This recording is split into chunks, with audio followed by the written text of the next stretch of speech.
शर्मा जी, धीरेन्द्र शास्त्री ने ठाना है भारत को हिंदू राष्ट्र बनाना है। उन्होंने ये कहा है जब तक यात्रा निकालता रहूंगा तब तक भारत हिंदू राष्ट्र नहीं बन जाएगा। देखिए, हाँ। यह हिंदू राष्ट्र हिंदुस्तान हो नहीं सकता, इसलिए कि यहाँ विभिन्न जातियों, विभिन्न धर्मों, विभिन्न संप्रदाय, विभिन्न धर्मों के लोग यहाँ निवास करते हैं, विभिन्न जातियों के लोग हैं, विभिन्न धर्म के लोग हैं।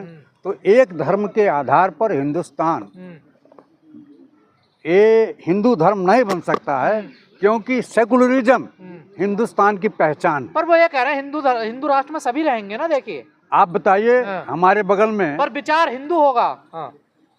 विचार हिंदू होगा। हिंदू विचार और हिंदू धर्म देश दोनों एक नहीं हो सकता। जैसे हमारे देश में हिंदू भी हैं। आप तो खुद ब्राह्मण हैं, आप क्यों विरोध कर रहे हैं? देखिए, ये मैं कट्टर ब्राह्मण हूँ और घर पर इबादत करता हूँ, पूजा करता हूँ।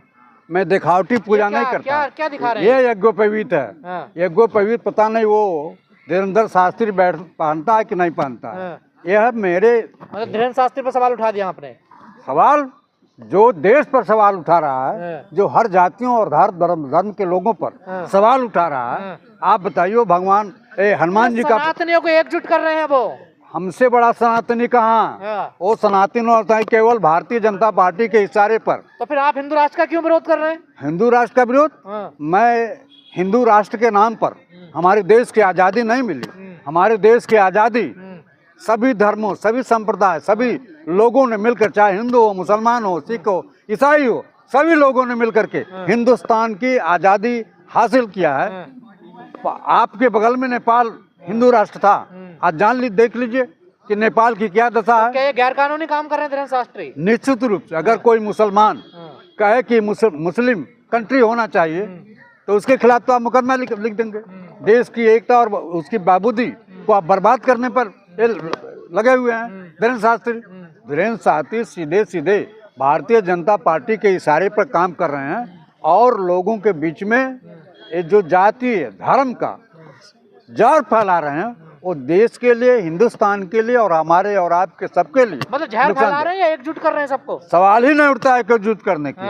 मजहब ने सिखाता आपस में बैर करना। अगर मजहब की बात करते हैं, धर्म की बात करते हैं, नंगे पैर चल रहे हैं वो। देखिए, आप बताइए, राहुल गांधी बनने चले थे कि कहां से कहां, कन्याकुमारी से और कश्मीर तक राहुल गांधी ने जो यात्रा निकाली, राहुल गांधी कहीं भी मार नहीं पड़े। लेकिन आप सोच लीजिए कि ये आदमी हनुमान जी का पुजारी है। हनुमान जी की कुदृष्टि हो गई कि उसको बुखार हो गया, ये बीमार पड़ गया। आप बताइए, संघर्ष कर रहे हैं आप लोगों के लिए। कोई हमारे लिए संघर्ष न करें और न हिंदू धर्म के लिए संघर्ष करें। हिंदू धर्म सभी धर्मों का आदर करता है। किसी भी जाति के और किसी भी धर्म के प्रति नफरत की दीवार हिंदू नहीं फैलाता। तो क्या मनसा क्या है धीरेन्द्र शास्त्री जी की, अगर आप कह रहे हैं गलत है हिंदू राष्ट्र? धीरेन्द्र शास्त्री, देखिए बिहार का चुनाव हो रहा था, इसलिए हिंदू वोटों को पोलराइजेशन करने के लिए, हिंदू वोटों को जोड़ने के लिए, भारतीय जनता पार्टी के साथ हिंदू वोट ट्रांसफर हो जाए, इसलिए सारी नोटंकी हो रही है। सनातनियों की जीत होगी बिहार में?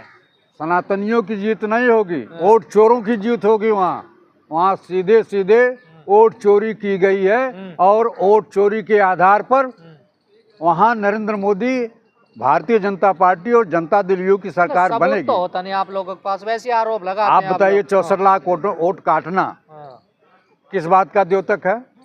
वहाँ भी ये मिलजुल करके, आप बताइए, आप बहुत बड़े ज्योतिषी हैं, गृह मंत्री और प्रधानमंत्री इस देश का बहुत बड़ा ज्योतिषी है कि हम 140 सीट पाएंगे, 200 सीट पाएंगे, 174 सीट पाएंगे।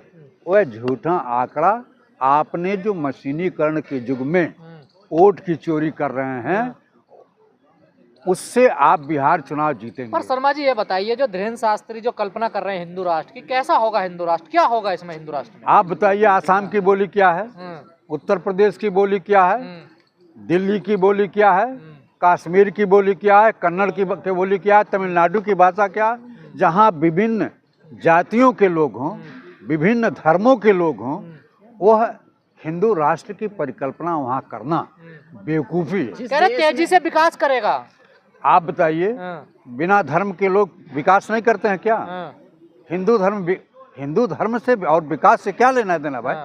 जो देश की सरकार है जो देश के लोग हैं आपस में मिलजुल करके देश की मजबूती की बात करनी चाहिए। किसी धर्म के नाम पर आप देश की सियासत करना चाहते हैं, आप सत्तारूढ़ दल की मदद करना चाहते हैं।